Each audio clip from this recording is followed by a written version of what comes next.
The shadows of Mafia bosses live on through their sons. Ovidio Guzman, heir to the famous El Chapo, was forced into the spotlight as the face of the Sinaloa cartel, carrying his legacy. But wait till you find out what happened to Edgar Guzman, his own brother. Even as the power was passed on to John Gotti Jr. from his father, it was Peter Gotti who was made late to hold the spotlight for the Gambino crime family. These are all deadly bloodlines that refuse to die in 2025, like the still active Kinahan cartel, now led by its current boss, continuing a legacy of fear and violence. Daniel Kinahan.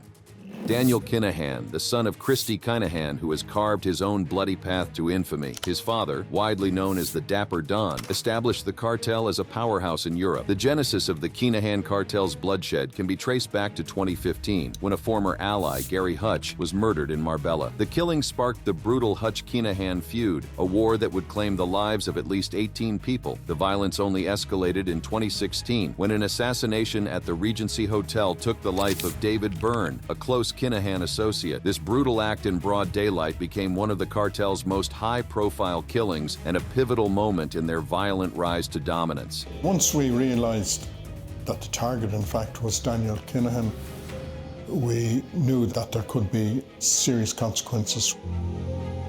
These were juggernauts of organized crime that were clashing. In 2022, the U.S. government placed a $5 million reward on Daniel's head, and international efforts to dismantle the COCG have intensified. Daniel Kinahan also ventured into the world of professional boxing, using the sport as a means to build a front for his illicit activities. The real reason the Kinahan family decided to settle in Salta del Sul would have been for its strategic location between Europe and North Africa, which was perfect for smuggling drugs easily for them. As his deep involvement in the cartel's operations made him a powerful and feared figure, his brother Christopher preferred operating quietly behind the scenes. Christopher Kinahan Jr.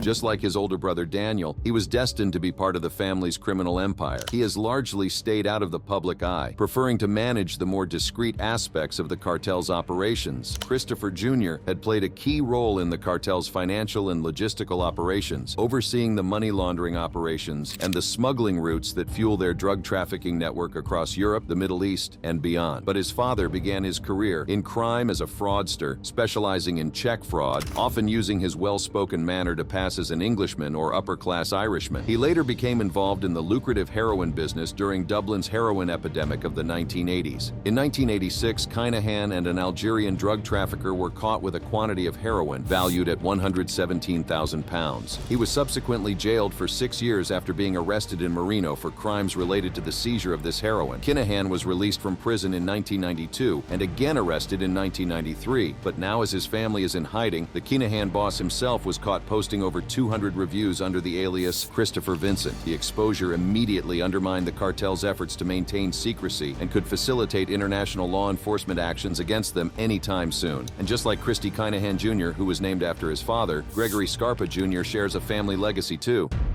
Gregory Scarpa Jr.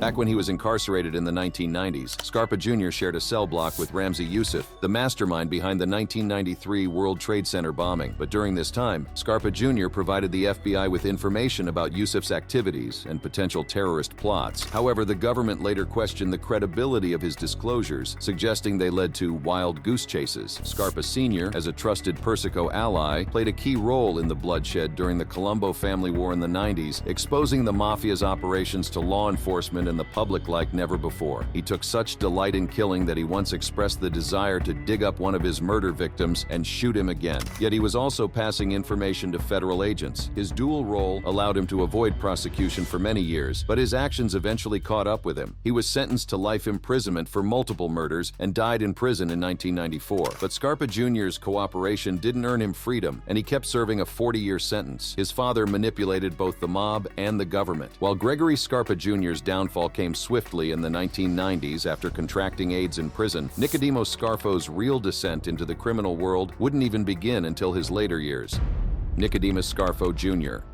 the son of Little Nicky Scarfo Sr., the former boss of the Philadelphia crime family. Nicodemus Scaro Jr. was involved in one of the most notorious assassination attempts. The attempted hit by a gunman wearing a Batman mask occurred at the Dante and Luigi's restaurant in Philadelphia. After the murder attempt, his father arranged for him to be inducted into the Lucchese crime family, and Scarfo Jr. became the capo regime in the early 2000s. Shockingly, by one account, Nicky Scarfo Jr. was not involved in crime during his teen years and did not intend to become involved in the syndicate. As one of his classmates noted, "When I knew him, he was a good guy. He was just a regular guy who tried to do the right thing, and everyone knew who his father was, but we never talked about that." Scarfo Jr. became involved in a large-scale financial fraud scheme. In 2014, he and associate Salvatore and their crew took over First Plus Financial, a Texas company, and looted millions through fake contracts and shady deals. The stolen funds were used to purchase an $850,000 yacht, a Bentley, and expensive jewelry. And in 2015, after a major FBI investigation, Scarfo Jr. was convicted of fraud and money laundering and sentenced to 30 years in federal prison. Although he stepped up after his father's death to take his place, father of Skinny Joey Merino rose through the ranks as Little Nicky's brash understudy, Skinny Joey Merino. His father, Salvatore Chucky Merino, served as underboss under Nicodemo Little Nicky Scarfo in the 1980s. Chucky was involved in violent crimes, including the 1963 stabbing of William Dugan and the 1985 murder of mobster Frank D'Alfonso. He was convicted in 1989 on racketeering and drug charges and sentenced to 45 years in prison. He died in federal custody in 2012. Joey Merino rose to prominence in the 1990s, leading a faction known as the Young Turks in a violent power struggle against boss John Stanfa. The conflict included multiple assassination attempts and culminated in Merlino's faction taking control of the Philadelphia crime family. Unlike traditional mob bosses, Merlino embraced media attention, earning the nickname John Gotti of Passyunk Avenue. He was known for public charity events, such as distributing turkeys during Thanksgiving. And in recent years, Joey Merlino reinvented himself as a podcaster, hosting The Skinny with Joey, where he discusses his past, critiques the justice system, and also calls out mobsters who claim to have changed their ways during interviews. Let me ask you a question. If Sammy the Bull and all them, whatever the names are, Franesi, all these rats never got locked up, where would they be right now? Although Skinny Joey Merlino was groomed for mob life by his father, another person nicknamed Skinny, Theodore Skinny Teddy Parisco Jr., was being bred for the same bloody legacy in a different corner of the underworld. Theodore Parisco Jr.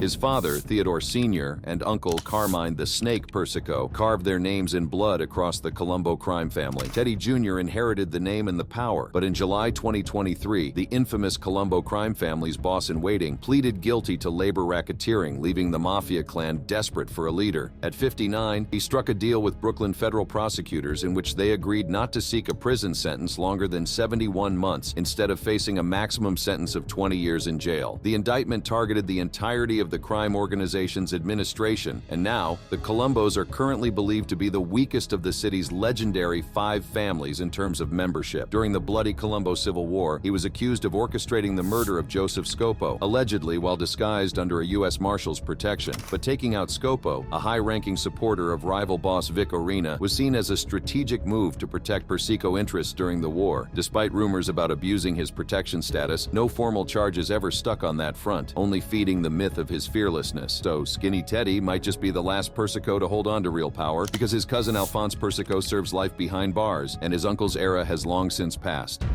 Alphonse Parisco. Alphonse Persico is the son of Carmine the Snake Persico, Skinny Teddy's brother, and the notorious boss of the Colombo crime family. His name became synonymous with power, treachery, and violence in the New York Mafia scene. Often referred to as Alley Boy, grew up within the gritty underworld of organized crime, and like his father, he was deeply involved in the bloody power struggles that shaped the fate of the Colombo family. It was believed back then that the mob operated under a strict code of silence called omerta, meaning they keep business private and violence very discreet. But the Colombo War shattered that illusion. During the Third Colombo War in the early 1990s, Alphonse was a key player, loyal to his father's faction in the brutal conflict against rival Vic Orena. Alphonse Persico, firmly backing his father's reign, played an instrumental role in maintaining the family's power. His actions during this war cemented his reputation as a ruthless enforcer, willing to do anything to protect his father's legacy. By the 2000s, Alphonse Persico's rise within the family was nearly complete. As the acting boss, he was at the helm of one of the 5 5 most powerful crime families in the United States, but more on the Parisco's family in other videos. Alance Parisco's grip over the Colombo family reached far beyond street-level rackets. Victor J. Reena. Victor J. Reena, also known as Little Vic, is an American mobster who became the acting boss of the Colombo crime family of New York City. That challenge by Reena to boss Carmine Persico triggered one of the bloodiest mafia wars of the late 20th century and the last major mob war in New York to date. Victor Reena's move to take over the Colombo family from Carmine Persico lit the war that turned Staten Island and Brooklyn into war zones. Loyalists on both sides were gunned down. Henry Smurra, a Persico man, was one of the first to fall, and Reena's allies like William Wild Bill Cutillo barely survived assassination attempts. Even Reena himself was ambushed outside his home, diving into his car under a hail of bullets to escape. Bullets tore through suburban streets, and the violence dismantled the family he wanted to leave. But as the Persico-Colombo War shattered the Colombo family from within, El Chapo's bloodline sparked new wars across Mexico led by both his sons. Edgar Guzman Lopez. Edgar Guzman Lopez knew the cost of being born into the thick of the dangerous drug empire. As the son of Joaquin El Chapo Guzman, one of the most powerful drug lords in the world, Edgar was raised in a world of wealth, violence, and constant danger. Unlike some cartel heirs, Edgar was young, flashy, and more into music than drugs and guns. But in a world like his, it didn't matter if you were in or out. Edgar Guzman died in 2008 along with his cousin. They were both gunned down as they retreated to their vehicle in a shopping center. On May 8th, Edgar was ambushed by gunmen believed to be tied to the Beltran Leyva cartel, former allies turned enemies of his father. Over 500 bullets were fired, and Edgar's body was left completely unrecognizable. Each year marking the birthday of Edgar Guzman Lopez, a monument marking the location of his murder is decorated. The monument is located in the parking lot of a supermarket on the Sanchez Alonso Boulevard. His death triggered a wave of retaliation. The Sinaloa cartel launched an all-out war. Streets were flooded with blood as the violence spiraled. His family later built a grave for him, but a monument with marble floors and air conditioning, a final display of power. Although Edgar's death shattered the family's future for a moment, it would be his brother Ovidio who stepped into the fire and made sure the bloodline stayed feared. Ovidio Guzman Lopez.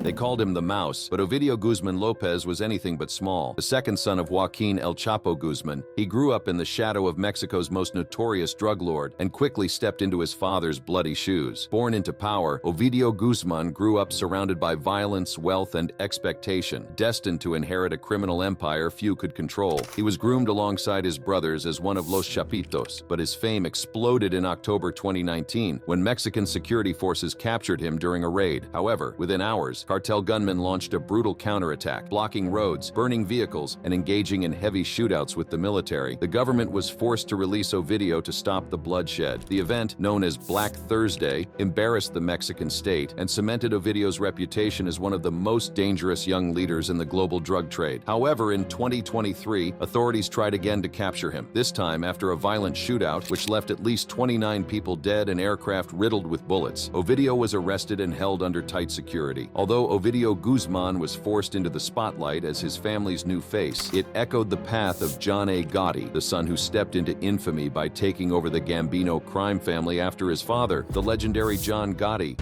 The Gotti family. So let's talk about the history of the Gambino crime family. The Gotti family rose to infamy under John Gotti. He was known for evading convictions. Gotti ruled the streets of New York in the 1980s with flair and brutality. We'll dig into the Gotti family a bit more in the coming videos, so stay tuned. But John Gotti's downfall symbolized the fading era of old-school organized crime in America, which the Gambino crime legacy had begun since 1921 with Carlo Gambino. Thomas Gambino. Carlo Gambino was a prominent figure in Italian organized crime, born in Palermo, Italy in 1902. He immigrated to the United States in 1921, escaping Mafia persecution, and quickly became involved in illegal activities, capitalizing on prohibition and the post-war black market. Gambino rose through the ranks of the Mafia in New York City, initially joining the Mangano crime family and later becoming its leader after orchestrating the murder of Albert Anastasia in 1957. Known for his strategic and discreet approach to crime, he earned the title of Boss of Bosses. Thomas Gambino was born into the bloodline of power. When his father died in 1976, Thomas inherited a vast network of racketeering and influence, particularly in New York's garment district. He kept his head low and his profits high. The FBI labeled him a major organized crime figure, yet arrests rarely stuck. Although Thomas Gambino focused on maintaining the family's empire rather than bloodshed, Sammy the Bull's betrayal shattered everything he helped preserve. Gerard Gravano. Sammy the Bull Gravano was born into the criminal world and later became a turncoat, testifying against the then crime boss John Gotti and other Mafia members, which led to a dramatic fall from grace. Sammy Gravano, one of the most feared figures in the Mafia, is best known for his involvement in the murder of Paul Castellano, which led to John Gotti taking over the Gambino family. I loved him. I was attached at the hip with him. He turned on me, backstabbed. I turned on him. We played chess. I checkmated him. But Sammy the Bull turned government witness in 1991. Gravano's testimony led to Gotti's life sentence and shattered the Gambino family's power. The betrayal shocked the underworld, marking one of the Mafia's most pivotal moments. Gerard Gravano, the son of the infamous former family underboss, however, despite his father's notorious reputation and betrayal, he was arrested for his role in a massive ecstasy trafficking ring. This criminal operation was a lucrative business, involving the distribution of millions of ecstasy pills across the United States. But even though Sammy Gravano built his reputation with blood and loyalty on the streets, Paul Castellano ruled from behind boardrooms, reshaping the Gambino family with the cold precision of a businessman. Phil Castellano. John Gotti carved his way to power by orchestrating the murder of Paul Castellano in 1985, taking control of the Gambino family in a storm of bullets. His flair for violence and ability to beat cases earned him the name the Teflon Don. Before the bloodshed, Paul Castellano ruled the family like a businessman, running rackets, unions, and fronts without ever firing a shot himself. Paul Castellano built his power through silent control, pulling the strings on labor unions, construction rackets, and loan-sharking empires, all while keeping his hands clean and the blood on others. Phil Castellano, Paul's quiet son, wasn't made for the streets but still moved money through their fronts. He kept Dial Poultry and the union deals alive, the clean face behind dirty operations. After Paul's body hit the pavement outside Sparks Steakhouse, Phil stayed low, managing bids, greasing politicians, and keeping the family's claws buried deep. While Gotti's reign dragged the Gambinos into public war, Phil kept the quieter murder business running from the shadows, holding on to what blood money built. Although Paul Castellano kept the peace before he was assassinated, John Gotti's son would face trial after trial, unable to escape the family's violent shadow. John A. Gotti.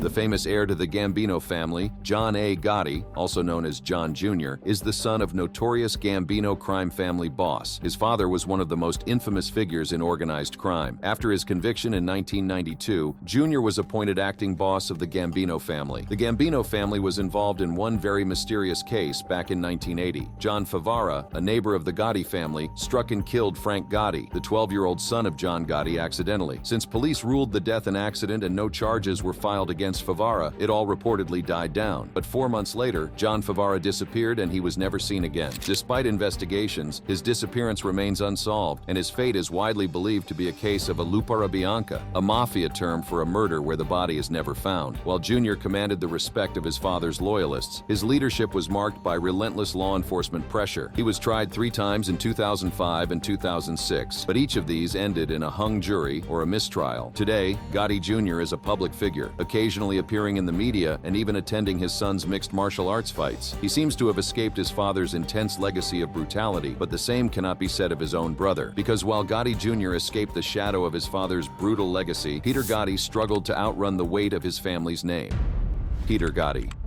At age 49, the family inducted Peter Gotti as a made man, and John J. Gotti designated him as caretaker of the Bergen Hunt and Fish Club and as the driver for John and Jean. A year later, Peter was promoted to capo, but John secretly did not believe his brother had the ability to lead the crime family, which led to Peter's reputation as the dumbest Don. In April 1992, his brother, John J. Gotti Jr., received a life sentence for racketeering and related offenses. Peter Gotti also took over after his brother John Jr. pleaded guilty and was sentenced to 6 years imprisonment. Peter Gotti himself has died while serving his 25-year federal prison sentence at the age of 81. He died of natural causes while incarcerated at a medical center in North Carolina after his conviction in 2003 on racketeering and other charges. His projected release date was September 10, 2031. However, in July 2011, Domenico Cefalù replaced Gotti as Gambino boss. While the entire Gambino family built their dynasty through extortion and murder, the Sicilian Mafia held just as much blood-stained power with men like Petro Taglavia ready to carry their legacy forward. Petro Taglavia. Petro Taglavia is from a historical mafia family in Palermo. His father, Francesco Taglavia, and his grandfather and namesake, Petro Taglavia, were involved in cigarette smuggling and drug trafficking. His father was one of the members of a hit squad that committed several murders, among others of relatives of Salvatore Contorno, a mafioso turned pentito. As an expert in explosives, Francesco Taglavia was also involved in the bomb attack that killed anti-mafia judge Paolo Borsellino. He was arrested in May 1993. Pietro's mother, Giuseppe Sansone, took over the family business with him, becoming an intermediary between her husband in jail, the Graviano brothers, and the mafia family of Brancaccio. His mother and father were later caught on camera as they exchanged information. This led to Pietro and his grandfather incarcerations on July 1, 1997, and his mother was later sentenced on June 7, 2000, though she was absolved. Pietro Taglavia, his son, is a member of the Sicilian Mafia. Despite his young age, he is considered to be one of the upcoming leading mafiosi of Cosa Nostra in Palermo. He worked to rebuild old mafia ties in Palermo, but Giuseppe Reena carried the weight of his father's brutal legacy across Sicily as he rebuilt his position within Palermo's underworld. This next mobster's son carried the heavier burden of living up to his father's reign of terror. Giuseppe Salvatore Reena.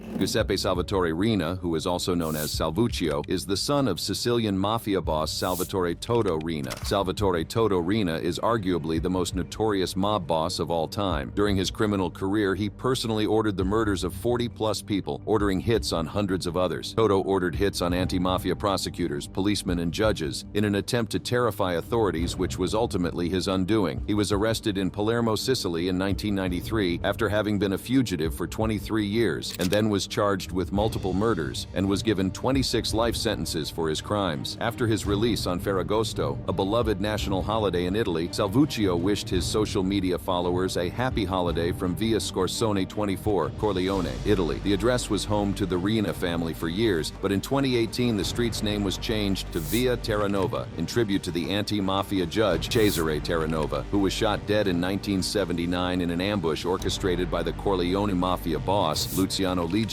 Although apart from the social media controversy he sparked, Giuseppe Reena kept a low profile after his release. His brother Giovani Reena stepped into the spotlight to carry out their father's brutal legacy. Giovani Reena.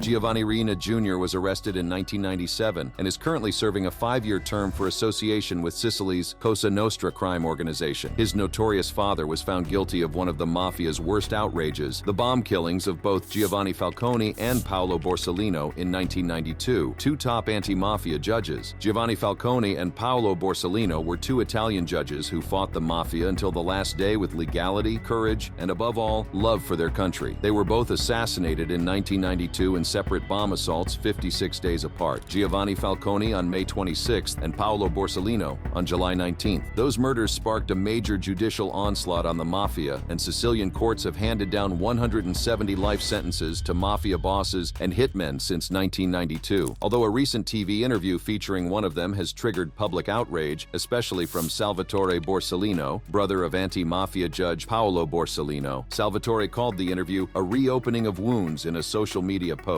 For him and countless victims of Cosa Nostra violence, giving airtime to Reena's sons feels like glorifying the mafia's brutal legacy. Giovani Reena has tried to distance himself publicly, claiming he's just the son of his father, but as he struggled under the shadow of his infamous surname and legacy, his namesake Giovani Inserilo returned from exile. Giovani Inserilo. The Inserilo family, once one of Sicily's most powerful, was torn apart during the brutal Second Mafia War. Giovanni's father, Salvatore Inserilo, was among the war's high-profile victims, murdered in 1981 by Toto Reena, the head of the Corleonesi faction. His assassination marked the rise of the Corleonesi and the destruction of rival families, and for decades, the Inserilo family lived in exile, with Giovanni, like many mafia heirs, finding refuge under the protection of American crime families. But Giovanni Inserilo was biding his time, watching as the Sicilian Mafia adapted to new realities. His family had once been at the heart of the infamous Pizza Connection, a massive heroin trafficking network that smuggled drugs from Sicily to the U.S. through pizza parlors, raking in millions during the late 1970s and early 1980s. Although Giovanni himself was young during the height of the operation, he grew up surrounded by the men who built it. His ties to the old Pizza Connection players gave him credibility among surviving mafiosi, especially when he returned from exile. While he didn't mastermind the original empire. When the operation collapsed in the 1980s, the family lost everything, and their criminal empire was dismantled. While Giovani Inserilo returned to Sicily to reclaim his family's lost legacy, Michael Franesi walked away from his father's world, choosing to erase his own criminal legacy. Michael Franesi. His father was sentenced to 50 years in prison, and Michael, the eldest son, was expected to step up to Sonny Francesi's reputation. During his lifetime, Sonny Francesi was linked to various high-level conspiracies inside the Mafia, and Michael Francesi, his son, later revealed in interviews that his father and his associates often spoke about mob involvement in JFK's death. I think Mr. Franzini's contention that the organized crime role in President Kennedy's assassination is very clear, and he said that it was common knowledge among the crime bosses who he had dealt with that their role in the assassination was to eliminate the chief witness, Lee Harvey Oswald. But while serving a 10-year sentence, he encountered a prison guard who left a Bible in his cell, and he eventually renounced his ties to organized crime despite facing death threats and a contract on his life. But instead of running from his past, he uses it to change lives, speaking about his experiences on YouTube. Just as Michael Franesi was able to make millions before he retired through gasoline tax scams, the Davalcante family tightened their grip on New Jersey's unions and construction rackets. The Davalcante family. The patriarch of the family, Giuseppe Davalcante, rose to power in the 1960s, but his passing in the early 1970s left a vacuum, resulting in a power struggle that would later shape the family's future. Giuseppe Joe Davalcante Jr. Giuseppe Joe was primed to take over the family's operations. However, his transition into the role of boss was anything but smooth. Like many sons of Mafia bosses, Joe Jr. was expected to uphold the family's criminal operations. But the inheritance of power wasn't automatic. Joe Jr. was known for his involvement in various criminal activities, including loan sharking, racketeering, and the family's lucrative construction scam. However, his leadership was questioned by other factions within the Davalcante family, who saw him as lacking the fearsome presence his father commanded. Internal unrest and the constant pressure of federal investigations only added to the weight on Joe Jr.'s shoulders. In the late 1990s and early 2000s, indictments and surveillance operations intensified. He was eventually convicted on charges related to extortion and racketeering, dealing a major blow to the family's structure. Though he was viewed as an effective operator in certain respects, Joe Jr. struggled to maintain the unity and absolute control that had defined earlier bosses. By the time law enforcement had finished dismantling key pieces of the family, Joe Jr.'s reign ended not in power, but behind bars, leaving the Davalcante family fractured and vulnerable. While Joe Davalcante Jr. became a known figure in mob circles, his brothers stayed deep in the shadows, preferring silence over fame. Giovani John Davalcante. Giovani John Davalcante, the younger brother of Joe Jr., played a significantly different role within the family. He preferred to operate behind the scenes, managing more discrete elements of the family's operations. John was overseeing much of the family's money laundering operations and maintaining ties to various construction companies, which were used as fronts for illicit activities. His more subdued and cautious approach to mafia business allowed him to avoid the public spotlight for much of his life, but his power and influence within the family remained undeniable. He excelled at keeping the family's financial structures intact, especially during times when law enforcement was closing in on more public members of the organization. His influence was felt in the way deals were made, politicians were handled, and business fronts expanded under the radar. And after Joe Jr.'s legal troubles rocked the Davalcante family, John's steady leadership behind the scenes proved critical. He was not a man of headlines, but a man who kept the money flowing and the organization alive. We've come to the end of the video. Maybe there's a story that was missed out, or is there one more mafia boss's son that wasn't mentioned? Let me know in the comments below. And if you enjoyed this video and would like to keep watching more videos about conspiracies and the dark history of the mafia, then click on any of the cards you can see on your screen to see it.